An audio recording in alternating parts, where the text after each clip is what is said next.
Vidusskolas optimālā līmeņa 2025. gada matemātikas eksāmena pirmās daļas 13. uzdevums. Te mums ir kaut kas pa vektoriem. Tā nosaka vektora A koordinātas. Tā vektors A mums ir širas. Un koordinātas būtībā ir tik, cik mēs pājam par x asi un tik, cik mēs pājam pa y asi. Ja, un mēs redzam, ka mēs pa x asi pājam sanāk 4 vienības, un pēc tam pa y asi mēs pājam 2 vienības. Tātad koordinātas ir 4 un 2. Tālāk izsaka vektoru AB ar dotajiem vektoriem. Okay? Tātad vektors AB būtībā nozīmē, kā tikt no punkta A uz punktu B, un kā mēs uz viņu varam tikt. Mēs varam ejot šādi un ejot šādi.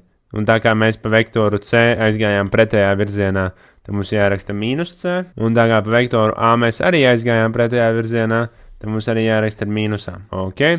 Un tad no punkta M uzzīmē vektoram A pretējo vektoru B. Tas nozīmē, ka mums jāuzzīmē tas pats vektors A, tikai otrajā virzienā. Ja A gāja šajā virzienā, tad mēs tagad viņu uzzīmējam kāda te otrajā virzienā un neaizmirstam pierakstīt vektora nosaukumu. Un uzdevums ir atrisināts.